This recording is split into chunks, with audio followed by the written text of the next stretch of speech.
What's up, YouTube? This is 2 Raw Forward TV. So, in this video, I want to just expand on something that I was thinking about, and I figured maybe I should do a video talking about this. So, of course, today the news came out that President Biden has tested positive. The White House says he has mild symptoms. Now, this comes on the heels of the statement that came from President Biden that has social media on fire, where he said Tuesday that he has cancer. Now, the White House has come out and said that, the president misspoke. He's thinking about when he had it before. He used the wrong language. All I can say is this. When it comes to this country and its people and the presidency and the history of the administration being truthful about the health of the presidents, it's not a good record. I mean, just the past president we had, Trump. A lot of the information that came out about him is not true. The fact that he's 6'3", he's not 6'3". He may be 6'1.5", maybe 6'1.5" in his prime, 6'2", but he's not 6'3" anymore. Ain't no way in the hell he was 230 pounds when he was president. Probably was closer to 300. Okay. When he was younger, he was probably 180, 190, 200, but not now. Those are little things, vanity, embellishments, related embellishments. But when it comes to outright lying, there's a big history with that, a long history. The first president that comes to mind is Grover Cleveland. All right. Now, Grover Cleveland, of course, has the distinction of being the only president to serve 2 non-consecutive terms. One was, the first term was 1885 to 1889. He was defeated in re-election in 1888 by Benjamin Harrison. His successor served from 1889 to 1893, but then Grover Cleveland came back, was renominated by the Democratic Party in 1892, and defeated the man who beat him 4 years earlier. But what was not known at all during his second term, and I don't think it actually came out until 20 years after the fact, which was several years after Grover Cleveland had died in 1908, was that he had an operation to remove a cancerous growth in his jaw. I can't remember what year this was. It might have been 1893.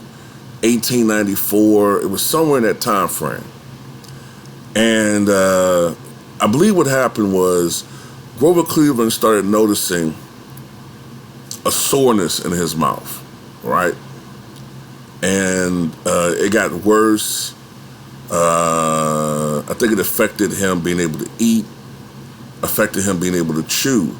And they noticed when the doctors examined him, they saw, because I believe it was around that time that X-ray photography was invented, but they found that he had a growth in his jaw. So what happened was, to get away from the prying eyes of the Republican Party, and the media, they didn't call them that back then, but to get away from the prying eyes of the press and the Republican Party and the prying eye of anybody that would leak this, I think what happened was the president went out on a yacht, a boat, and the operation was held on the boat, on the yacht. Let's call it the yacht. On the yacht. And it was successful, but we have to remember this was still in the 1890s, so this was a rather brutal operation where they had to remove a portion of his jaw. And Afterward, I think he was disfigured for a while, but they gave him a prosthetic portion of a jaw to put in his face so his face would have a normal appearance when he's out in the public. But it was a successful operation. They removed the cancer, and he lived for another 15 or so years. But the public never knew that President Cleveland had cancer. Another person that I want to bring up is Theodore Roosevelt.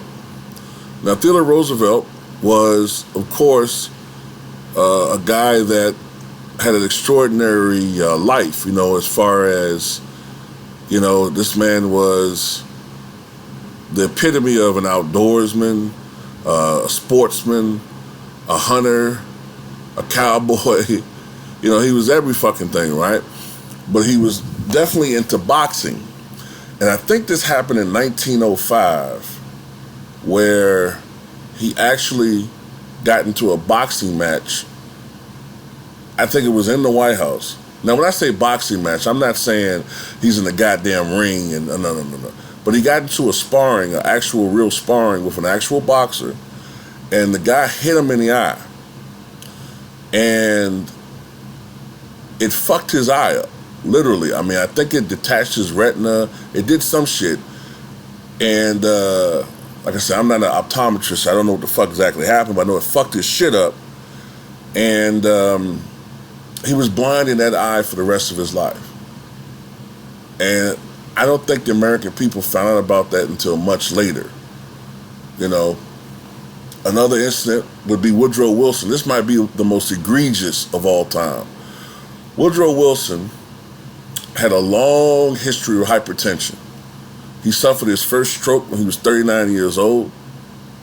He suffered another stroke in 1906. That was when he was 39 years old, 1906. He suffered another stroke, I think, in 1910. He had another mini stroke during his first term.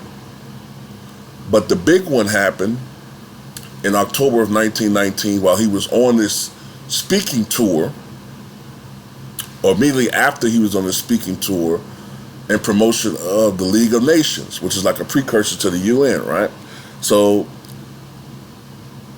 the media called it extreme exhaustion. So while he returns to the White House, shortly afterwards, he suffered a massive stroke to the point where he was paralyzed on one side of his body. In reality, Woodrow Wilson should have stepped down, okay? He should have stepped down from the presidency. But the problem was,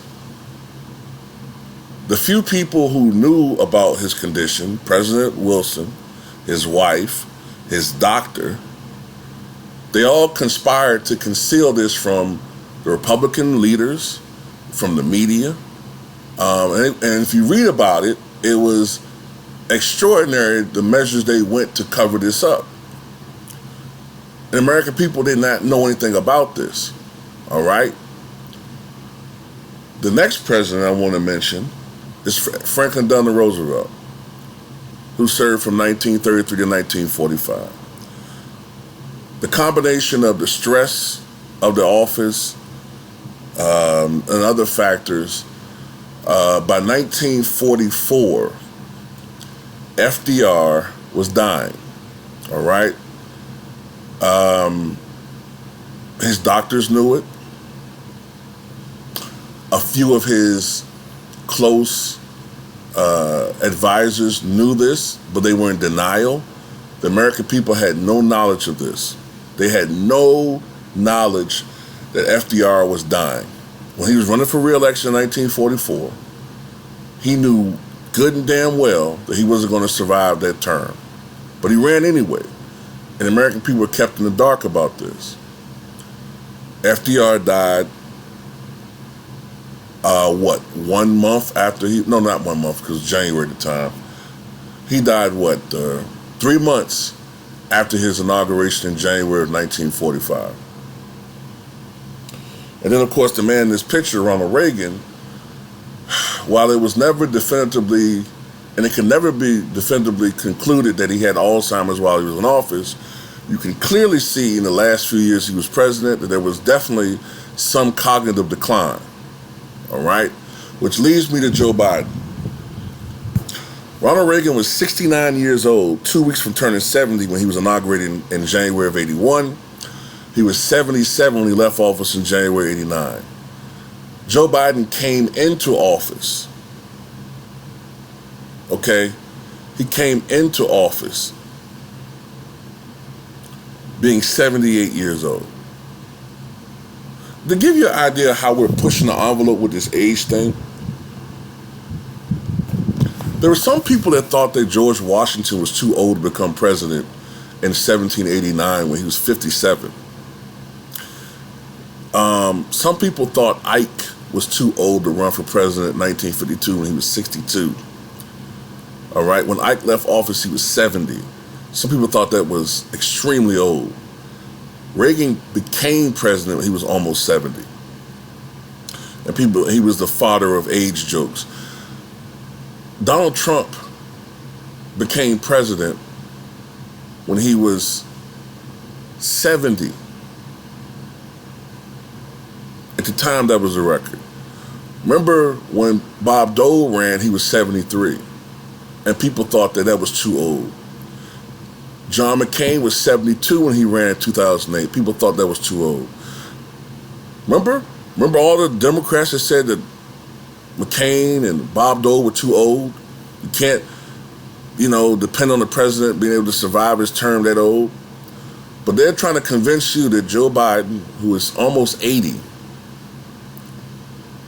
with his medical history, and not just the medical history, but the questionable mental health. I'm just saying, man. I'm just saying, look, the 25th Amendment is there for a reason, but at the same time, do we really, I mean, look at Kamala. We're in a fucked up situation. Like, I'm really actually thinking about this. Like, do we really, as bad as Joe is, I don't know if we want Kamala to become president of the United States. That's infinitely worse. If you think that, I'll put it to you like this.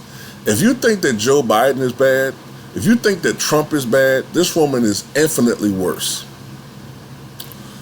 So, what I want to happen, me personally, is Joe to survive this term.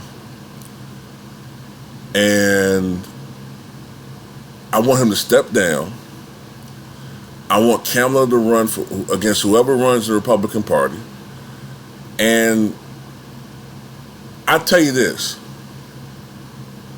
I'm all for an independent running, but I would rather deal with the devil that I know than the devil that I don't know.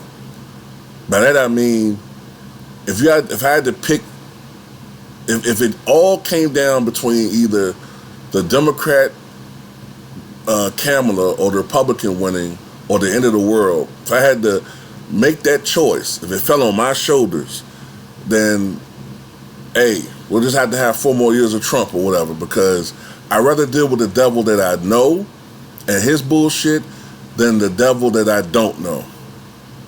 Anyway, that's all I feel about it.